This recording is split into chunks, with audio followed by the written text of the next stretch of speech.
Ladies and gentlemen, hey, hi, how you doing? Welcome back to the channel. Thank you so much for stopping by. Today, the Season 3 update is here for Warzone and Modern Warfare 3. It features a ton of new content, a ton of gameplay updates, changes, fixes, everything like that. And so today we are going through all of the new Season 3 patch notes. We are initially starting here on the multiplayer side of things. We'll then switch into zombies and then into Warzone. Lots to break down here. I was able to sit in on a dev call prior to Season 3 going live earlier on this week. Learned a lot about what we're going to see here in the patch notes, then also some additional things that we got through a Q&A session that I'll discuss in a separate video later on this week. But of course, we've seen the roadmap, we've seen all the content breakdowns from reveals earlier on last week and this week as well. So of course, we got our full roadmap. We've got a bunch of new 6v6 maps coming at launch and in season, multiple new modes available at launch and in season, a bunch of new weapons as well, new aftermarket parts. They're going to be very fun to mess around with, new equipment, new perks that we've also obviously broken down before as well. But getting into some of the general patch notes here with customization, we'll go ahead and zoom in a little bit here. They ended up correcting the protection against the Imperial's blueprint to match the base riot shield, so that'll work as intended now. They also resolved an issue causing blueprints to lose aesthetic when saved as a custom mod. A big problem here that's been ongoing for several weeks now. Nice to see that that's been updated and fixed here. For multiplayer, UI and UX added an unlock status and game origin filter for operators and the ability to sort by the latest additions and names. Added a new option to the settings menu to test all speakers in the current audio setup. Seasonal cinematic cutscenes can now be skipped. That's nice to see if you care about that, obviously. Tac stand status is now indicated in the HUD in the firing range. Weapon mastery emblem unlocks requirements are now displayed in the customization menu. They adjusted various attachment descriptions with the pros and cons list. Gunsmith attachment filters changed the filter combination logic from and to or. Selected filters are now reset after each session, so that's important. Removed redundant locked and unlocked filters, and filter buttons now display actively engaged filters. For bug fixes, killstreak HUD overlays are no longer going to persist after destruction by the Stormender. Additional perk slots are now displayed correctly in the kill cam. Applying certain weapon filters will no longer unexpectedly kick you out of the menu. Improved alignment of values on the scoreboard, addressed an issue where weapon mastery challenges were not accurately displaying progress. Calling card unlock criteria will now consistently appear upon hover, and resolved an issue preventing certain emblems from being added to favorites. For gameplay updates here, they decreased the obstructive VFX while firing MW2 weapons to align with MW3 standards. That's super important when it comes to muzzle smoke, muzzle flash, and things like that. That's huge there. They also removed variance from ADS idle sway, allowing a predictable sway pattern. That's huge as well. Our next step towards improving the feel of aiming across all inputs in MW3 arrives in Season 3. As previously detailed, aim down sight idle sway discourages players from holding their sights for an extended period of time with a constant subtle motion that introduces slight inaccuracy. In today's update, we removed variance from ADS idle sway, resulting in a predictable and consistent motion curve that is huge. Now for progression, they added a party bonus XP multiplier throughout the season. So the more you party up with players, the more you are rewarded. For 2 players, you get 25% rank and weapon XP. 3 players is 25% rank, weapon, and battle pass XP. You play with a party of 4 or more, you get 30% rank, weapon, and battle pass XP. So that's pretty cool. They also added an armory unlock challenge for the trebuchet break muzzle attachment if you don't have that unlocked. They did do various different map updates for multiplayer here with spawns and exploits across the board on Afghan, on Dawes House, on Meat, on Quarry, on Shipment, on Skid Row, on Donner, and Blitzen and Cupid, on also Sporyard, Tetanus Vista, and then on Operation Tin Man. If you want to see the exact specifics, feel free to pause the video there. In private match, CDL rule set being active, team kill penalties no longer stack, and then in snipers only as an LTM, they restricted kill streaks to the UAV, advanced UAV, and MGB. They also disabled melees, including fists there as well. Now for weapon updates, keep in mind this is listed in the multiplayer side of things. We'll have to see what of these are also applied to Warzone here momentarily. But the RAM, they decreased the neck damage multiplier a little bit. That's solid there. The Holger 556, they decreased the upper leg, lower leg, and foot damage multipliers. The Holger 556 now requires shots to land above the waist for a 4-shot kill. On the MCW and multiplayer, they decreased the headshot multiplier, but the MCW 1 headshot will no longer result in a 4-shot kill, so that's a decent nerf to the MCW and MP. On the DG, they increased the sprint to fire time, so that's more, you know, aggressive now, I guess you could say. On the Subverter, increased the sprint to fire time and the ADS time, so that's going to be slower across the board. On the Bass B, they decreased the fire rate, decreased the recoil center speed, and on the Outlaw kit, they decreased the sprint to fire, the ADS rate of fire penalty. They increased the medium damage and the minimum damage as well. So the Outlaw 277 kit is now a maximum of 2 shots to kill at all body locations, just making that a tad bit more competitive there. The Sidewinder, they decreased the sprint to fire time and increased the velocity. That's a solid buff to the Sidewinder and MP. On SMGs, the Ram, they decreased the sprint to fire time. That's huge. Also on the AMR9, that's huge as well. It makes those way better. Really, the main drawbacks of each of those guns were the sprint to fire times. The Rival 9, they increased the sprint to fire time a decent bit, decreased the near to medium damage, decreased the medium damage, decreased the lower torso, lower arm, and hand damage multipliers. So the Rival 9 gets a decent nerf there too. The HMR 9 increased the sprint to fire. Same deal with the Striker 9, the Wasp 9, and the Swarm. So all SMG sprint to fires are going to be a lot slower now. Very interesting. For shotguns, they added the Long Haul 50 and Wolf Call 300 muzzle attachments to MW3 shotguns. For the LMGs on the Evolver, they increased the sprint to fire and the ADS time. They also decreased the neck damage multiplier on the 7.62 ammo, and on the 5.56 they decreased the rate of fire even more. On the Bruin, they decreased the ADS time. On the RAL from MW2, they increased the sprint to fire time, the ADS time, but then also the neck multiplier, the upper torso multiplier, and the leg and foot multipliers as well. So some nerfs, some buffs there. On the Interceptor, they increased the ADS time, they decreased the medium damage and the minimum damage, so it'll be worse over range, decreased the near to medium damage range as well. So the Interceptor gets some nerfs across the board. On the Stalker for snipers, they increased the ADS time, same deal on the Inhibitor. On the SPX, they increased the ADS and the sprint to fire times. The SPX, they are not fans of this thing being used whatsoever here. On the Tier with the Snake Shot ammo, they increased the minimum damage range and bullet termination range a little bit. On the Stinger Akimbo, they increased the rate of fire, so that's going to go crazy there. For various different attachments, added initial aim accuracy benefit to all heavy bolts for sniper rifles. On the Cronin Intless Optic, lasers no longer visible to enemies at the hip. On the Razorhawk laser sight, flashlights no longer visible to enemies at the hip, and same deal with the laser. Same deal with the Scarlet Box laser, same deal with the Verdant Hook laser. On the Spiritfire Suppressor, they increased the sprint to fire speed penalty by 3%. On the L4R Flash Hider, they decreased the horizontal control benefit. On the DR6 Hand Stop, they decreased the ADS sight move behavior benefit dependent upon weapon class. Then Bruin Heavy Support Underbarrel, they decreased the horizontal control benefits as well. So some nerfs to some of the more popular meta attachments. Interesting there. For perks, they revised vest descriptions to clarify the max ammo benefit does not apply to launchers. Quick Grip Gloves, they increased the weapon swap speed benefit. Ordnance Gloves, they added a 20% equipment field upgrade and kill streak use speed benefit. Marksman Gloves, they resolved an issue causing the sway reduction to not be applied. For equipment on stuns, the devs talked about this a little bit in our dev call. They decreased the aim slowness duration. They removed the aim slowness effects, and victim movement and aim slowness now linearly scale throughout the stun duration. So a slight nerf to stuns there. Decoys, while the decoy grenade is active, the player who threw it now gains the effects of Assassin Vest. Flashes, they decreased the close range stun duration, increased the medium range stun duration, increased the far range stun duration. On frags, they decreased the inner explosive damage and the intermediate explosive damage. On thermites, they increased incendiary damage tick rate and decreased the inner and outer incendiary damage.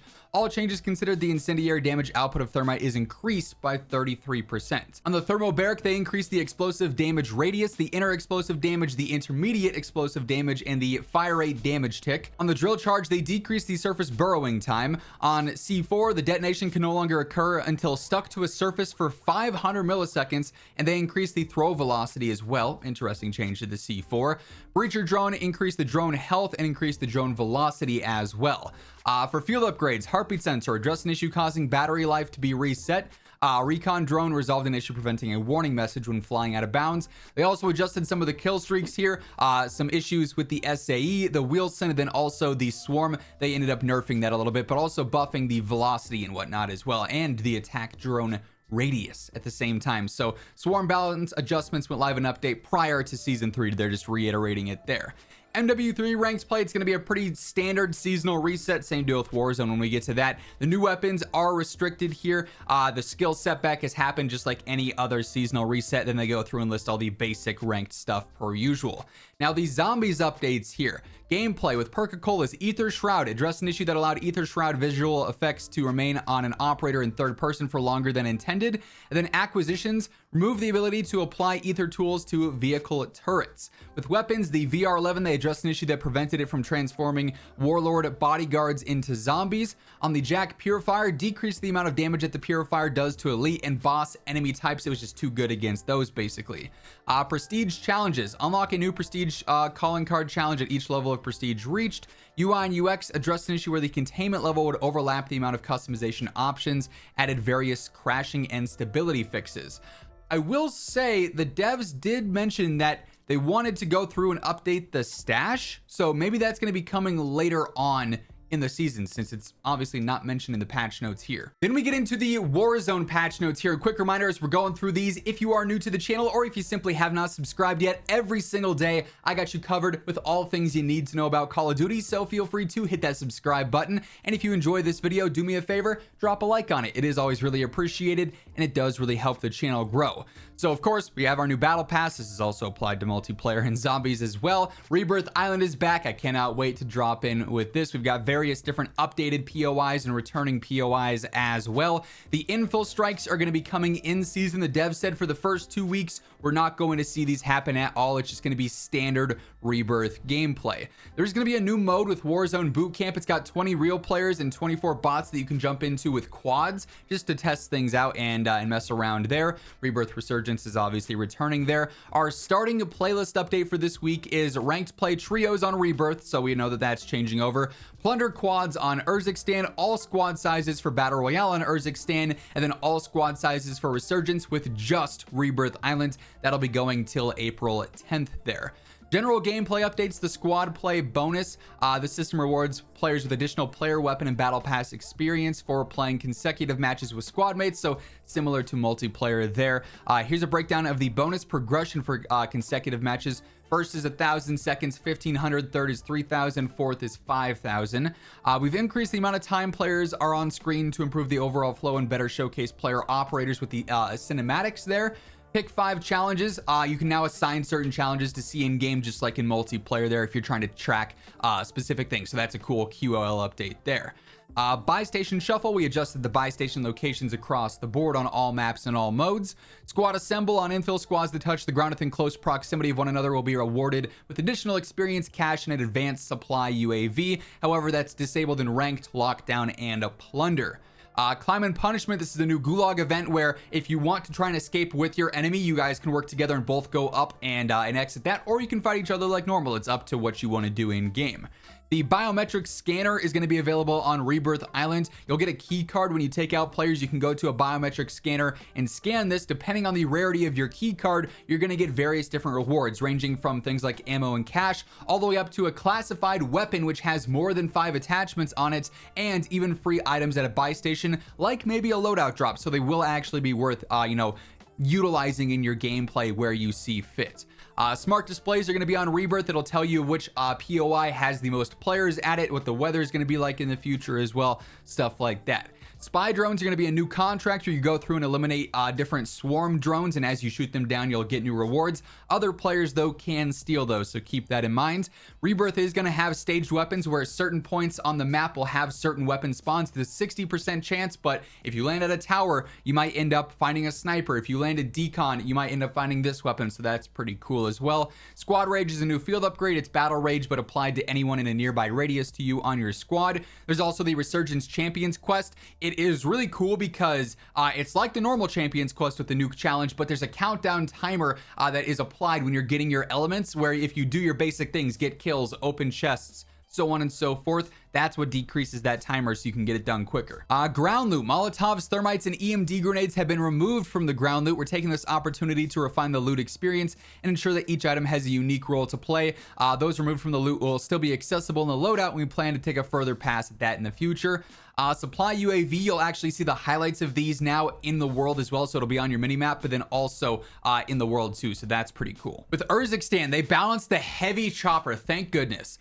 C4 damage increased there, Joker damage increased, Semtex damage increased, frag damage increased, full refuel and repair time also increased, max fuel time decreased. The heavy chopper has been a force to be reckoned with, often over rewarding those within it.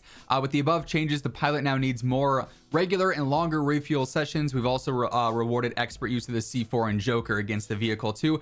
I can't stand these things. I don't know why they're in the game, but it's nice to see that there is better counters to it. Now, with Urzikstan Battle Royale, the Gulag loadouts have also been refreshed here. Now, for weapon updates, we obviously have our new weapons. We'll be breaking down some setups for these probably later on today, so stay tuned for that. And also our top 10 loadout videos and whatnot throughout the week. Got lots of stuff coming with that. We've also got our new aftermarket parts.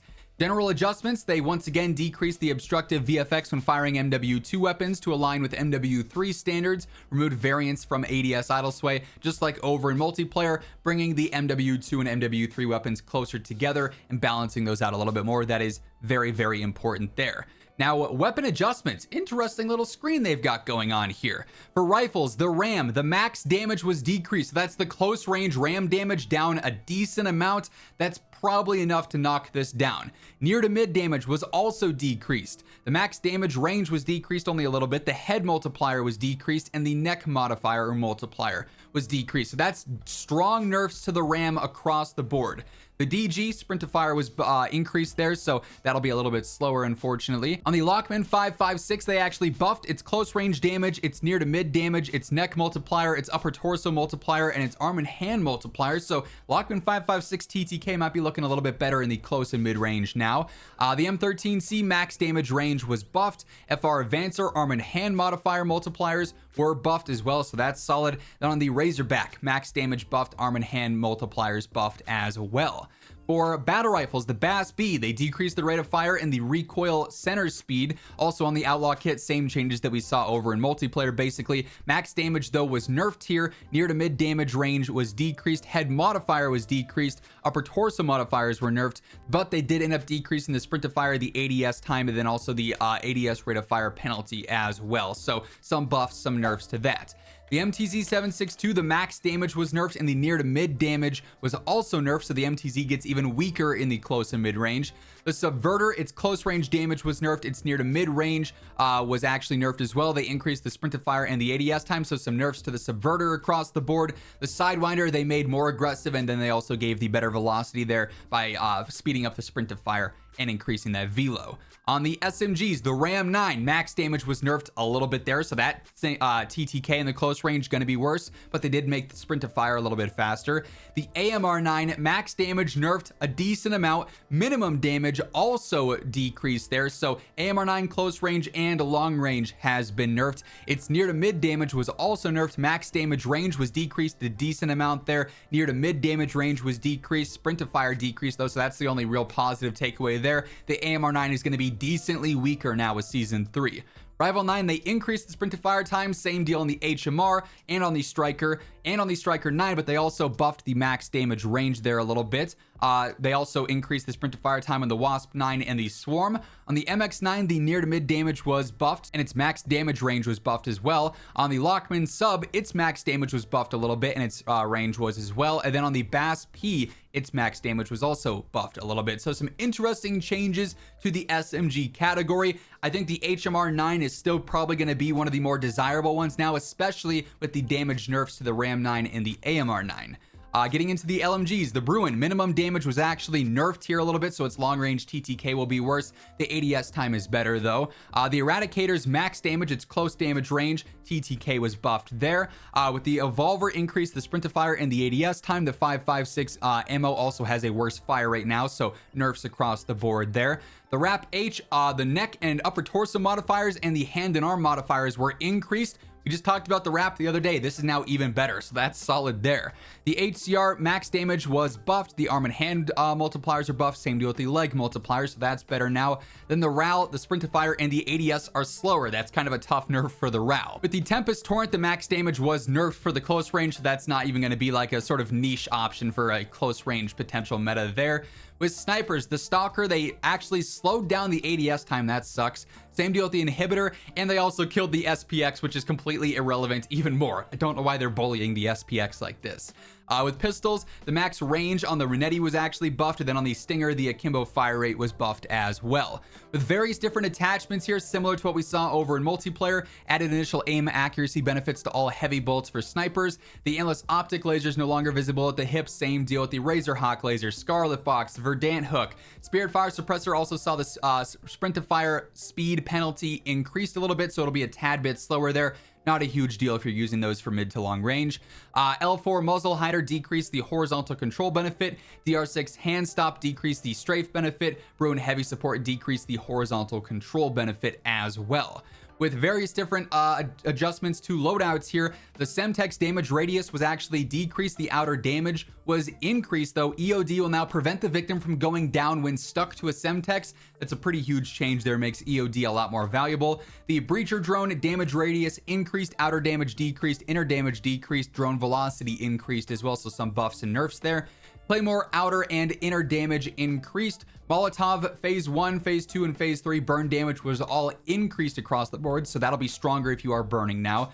Drill charge, the burrowed drill charge outer and inner damage was increased. Not burrowed was as well. And then with the underbarrel one, it was also increased across the board there. Thermobaric outer, mid, and inner damage were all increased there, so buffs across the board. Proximity mine when triggered by a player, damage inner and outer were actually changed. So damage outer was increased, damage inner was decreased, but when triggered by damage, damage outer was increased. That's a lot of confusing words there. It's buffs and nerfs to the proximity mine.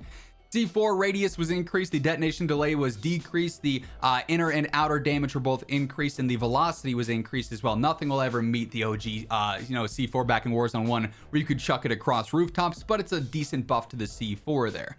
Snapshots outline duration increased up to 5 seconds. That's a huge buff. The radius was also buffed. Will now require a line of sight. Snapshots will now persist if their victim is in the smoke, and Battle Hardened will counter that. But this makes snapshots so clutch against smokes now. That's going to be a crazy power balance there with those two pieces of equipment. The Scattermine also saw some nerfs to its damage across the board there with various different kill streaks. The Mosquito drone, attack delay of the active drone was actually increased. It provides more time from when the drone sees you to when it actually activates. The radius and height of the drone patrols has been increased. The drone's targeting has been widened to slightly provide better coverages. There's also a visual now, though. On the mini-map, you'll be able to see the area in which the Mosquito drone is, patrolling. So if you're in it, it can potentially target you. They also adjusted the damage on that as well. The armor box, they reduced the number of armor plates supplied to 4, so that's actually a nerf. They've also reduced the price, though, there instead. And I guess that kind of balances that out. With ranked play resurgence here, we end up seeing, obviously, the switch over to Rebirth, but then otherwise it's going to be a pretty standard, ranked play reset per usual, same restrictions and whatnot going on there. And then with the SR changes, they did make some slight changes for Rebirth now, basically just to incentivize a harder time climbing through the higher ranks like Crimson, Iridescent, and Top 250 there. So the basic adjustments here being made. We've got our seasonal challenges as well, granting you bonus SR, similar to what we've seen in some of the other previous seasons. The death fees updated yet again, so per death fee now it's -10 for anytime you die in Iridescent and Top 250, 7 for Crim, 5 for Diamond, so on and so forth there. The deployment fees also slightly updated here, higher deployment fees across the board, but also a little bit more potential with Rebirth being slightly smaller and a little bit more fast-paced than some of the other options, like, for instance, Fortune's Keep, obviously. But other than that, like I said, pretty basic seasonal reset here. We got our new Season 3 challenges and rewards to go through as well. They did make some Ricochet updates, penalizing those who have been using the boosting services to get free SR. They're cracking down on that a lot, it would seem. Additional features, hot streaks, win a ranked play game, earn the victory flames. That's pretty basic. We've had that before as well. There's also the social profile showing off your ranked play division and whatnot. UI and UX updates. Operator filters allows player to filter through operators. Speaker test options, same deal as over in multiplayer. Cinematic cutscenes can now be skipped. Firing range tac stance, we can see that now. Mastery emblem unlock requirements are now displayed on the menu. Gunsmith filters, same deal that we covered over in the multiplayer section. Clear team pings, I love this. Added an option in the ping wheel to clear squad pings. So if you don't want your teammates' pings on your screen at any given moment, you can go into the ping wheel and just manually clear them yourself. This option will clear all pings from a player's screen. This means that the player's own pings will be deleted and squad member pings will also be cleared, but only from your perspective, not everyone's. That's a really cool update there. Custom perk pack flow. When creating a new loadout, if no custom perk package exists, one will be created with the starter perks. If a custom perk package does exist, the new loadout will use that first custom perk package you've got. Users can now hold to stow items that they already have equipped. Improved ranked messaging when kicked. Redeploy pack and gulag token conversion. When redeploy packs and gulags are converted to money, it'll now show that in the feed. Prestige levels are now displayed in the Warzone progression menu. We then get into our bug fixes. We're gonna just speed run these. Fix an issue preventing eliminated players from dropping armor plates if they haven't looted any. That's great. An issue where players are rapidly opened and closed. The buy station could not interact with it. An issue where self-revive would display both swap and hold the stow at the same time. An issue causing the incorrect voice lines to play with a bunker buster. An issue causing redeploy packs to stay in the player's backpack after the gulag closes. An issue causing players to be redirected to Resurgence ranked play after completing a BR match. An issue preventing supply boxes on the research vessel from appearing on the supply UAV. An issue with the stow prompt when using a plate carrier. An issue causing the toggle mute option to be non-functional sometimes. An issue with loadout selection remaining on screen. An issue causing fist eliminations to incorrectly display on the kill cam. An issue causing the jack purifier audio to be silent on an ascender or zipline. An issue where players were seeing all champions quest rewards after any match. An issue causing duplicate splashes to appear with most wanted. And that being said, those are all of the changes with the season 3 patch notes across all modes, multiplayer, zombies, and Warzone. Interesting meta updates. Obviously the return of Rebirth is huge. Pretty solid across the board. We'll have to see how it all plays though. Stay tuned for a lot of videos covering update changes. Obviously the metas, full-on loadout breakdowns, everything like that will be dropping in the coming days. So be sure to hit that subscribe button to stay up to date. And if you enjoyed this video, do me a favor and drop a like on your way out. But once again, thank you so much for tuning in. And until next time, take it easy. Have an awesome rest of your day. And I'll catch you later. Peace out.